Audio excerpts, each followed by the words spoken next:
Como eu vejo passagens na Bíblia em que fala não beber vinho, outras que falam beber vinho, se alegar com vinho.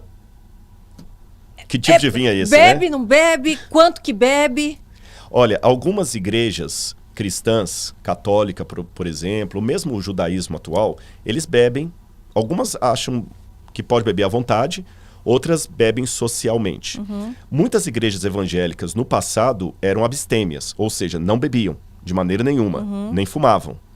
Hoje já estou vendo muitas igrejas que bebem, tem pastores, amigos meus que bebem um vinhozinho, até faz brincadeira comigo. Ó, Rodrigo, eu vou ficar no meu vinhozinho aqui, você vai beber um vinho comigo um dia. Eu falo, tá, traz um suco de uva super bom que eu bebo, né? Eu gosto. Tem o de uva branca. Tem o de uva branca bom, agora, exatamente. Como eu entendo, Karina, com muito respeito, como eu falei, eu tenho pastores, amigos meus que bebem. Eu, particularmente, entendo pela Bíblia que eu tenho que ter a abstinência da bebida alcoólica e vou justificá-la. Antes de ir para a Bíblia, eu vou começar de trás para frente. É uma questão de bom senso. É uma questão de bom senso. Vou entrar na Bíblia, mas eu quero começar de fora para dentro. Sim. Tá bom? Por exemplo, se eu sei que há registros médicos que um pouquinho de vinho faz bem ao coração.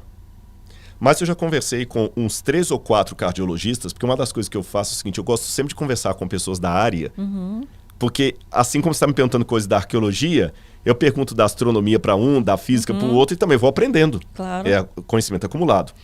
E todos eles, sem exceção, falaram comigo, Rodrigo, a Sociedade de Medicina de canto nenhum do mundo recomenda essa questão de um pouquinho de vinho. Pode até ser que um médico ou outro sugira às pessoas, mas as sociedades médicas, ainda que reconheçam o valor do vinho para o coração, não recomendam por 2 razões. Em primeiro lugar, o que o vinho traz de benefício para o coração, chupar a uva também traz. Então não precisa ser o vinho fermentado. Em segundo lugar, porque nós sabemos do perigo que é recomendar para alguém uma taça de vinho todos os dias. Porque 99,9% das pessoas que bebem socialmente, dizem beber socialmente, não bebem socialmente. É igual o cara que fuma maconha e fala assim, eu não sou viciado, eu só Quando fumo... eu quiser eu paro. Só que todo dia ele fuma um e fala que não é viciado. Você tá entendendo? Então é perigoso, é perigoso.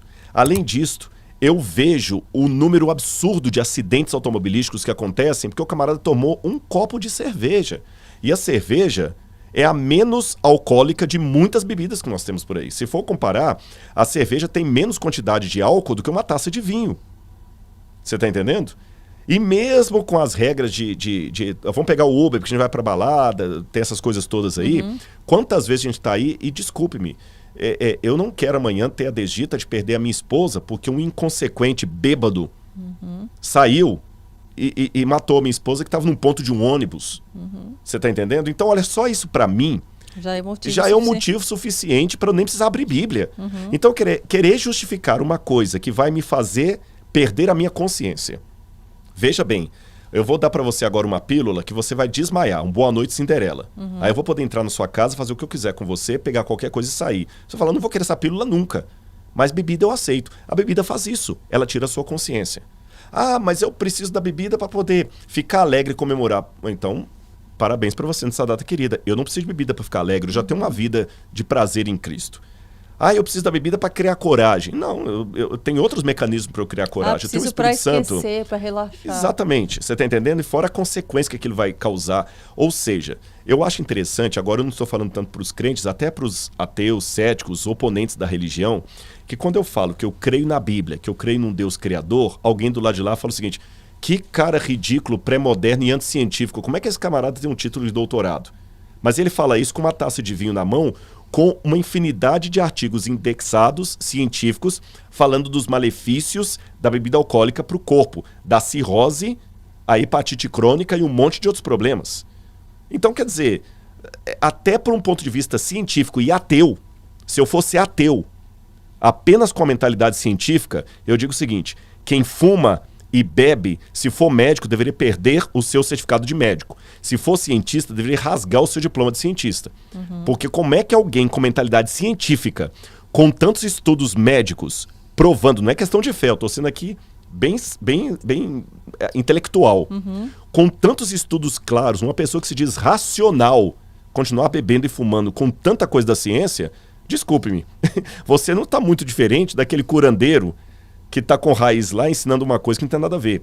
Olha, eu não vou usar uma palavra aqui para não derrubarem a nossa conversa nas redes sociais, mas todo mundo vai entender do que eu estou falando.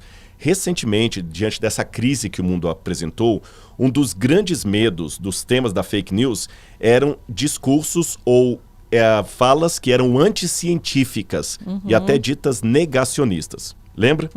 Ok, concordo que a gente tem que evitar falar de coisas que a ciência não está endossando. Mas a ciência não endossa o beber nem o fumar. Pelo contrário, o número de estudos mostrando que isso faz mal é muito grande. Sim. Então é uma questão para mim de coerência até com o meu corpo. Sim. Agora, disso eu posso passar para a Bíblia.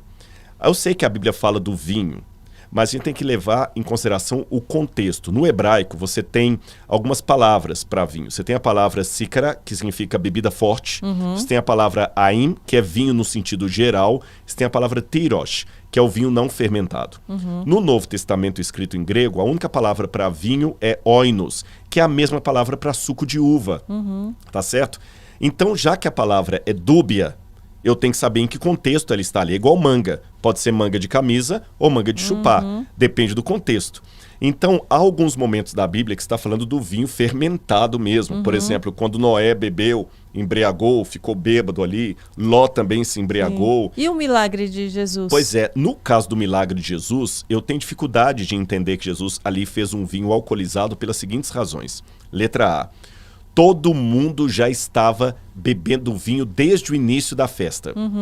Todo mundo já estava bebendo vinho desde o início da festa. Se Jesus fosse multiplicar o vinho para dar mais vinho para o pessoal, onde é que está a coerência aí? Mesmo para aqueles que defendem o beber social, beber só um pouquinho. Se é para beber só um pouquinho, Jesus está indo contra isso, porque todo mundo já tinha bebido vinho desde o início. Ele faz mais vinho. Além disso aqui, nós sabemos que nas cerimônias religiosas do judaísmo, o fermento não podia fazer parte, porque o fermento era símbolo do pecado. Então, tanto não usavam nem no pão, como ia ter bebida fermentada. Exatamente. Então, Jesus não ia fazer. Tanto é que nos manuscritos do Mar Morto, fala do tipo do vinho que o sacerdote tomava e que era o mosto, ou o vinho não fermentado. Agora, alguém pode perguntar assim, Rodrigo, mas a uva em Israel só dá uma vez por ano. Eu já pesquisei na internet. É geralmente no mês de setembro. Se só dá uma vez no ano, como é que você tem vinho não fermentado o ano todo? Se a vinha vai fermentar, eles não tinham geladeira na época. É simples. Existe, inclusive, receitas que a arqueologia já mostrou que eles faziam vinho de uva passa, para dar, inclusive, para as crianças. E o vinho alcoolizado não era de bom tom nem na sociedade romana. É como a maconha hoje. Muita gente usa, mas não é uma coisa assim tão socialmente aceita. Então, na época greco-romana, o vinho fermentado só tinha uma função, ou duas. Primeiro, esterilizar machucado, ou esterilizar a água na hora de beber. Então, eles pegavam a água e colocavam um pouquinho de vinho para um pote desse tamanho de água para que aquele vinho pudesse ajudar a purificar a água. Por isso que Paulo falou para Timóteo, não beba água pura, misture um pouco de vinho também por causa das suas dores de estômago. O vinho era para purificar a água.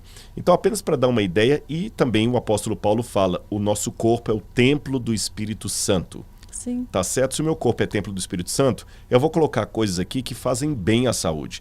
Não coisas que vão atrapalhar até a lucidez da minha relação com Deus. E eu lamento dizer, repito, mesmo com amigos, pastores e padres que bebem, aos quais eu respeito muito a opinião e a prática, mas eu já encontrei estudos que hoje um dos grandes grupos profissionais que tem que se tratar com problema de alcoolismo, sabem quem são? Padres e pastores. Eu já tive que substituir numa faculdade que eu dei aula de teologia não adventista, um pastor que tinha problema com o alcoolismo. E ele quase teve um coma alcoólico. E eu algumas vezes tive que substituir a aula dele porque ele não ia dar aula porque estava com problema de alcoolismo, já tinha passado por várias clínicas. Então hoje há pesquisas que mostram que dos vários profissionais que tem, pastores e padres estão no topo da linha daqueles que enfrentam problema com o alcoolismo. Pastores e padres. Não inventei isso não. Há estudos a esse respeito. Nossa, que interessante.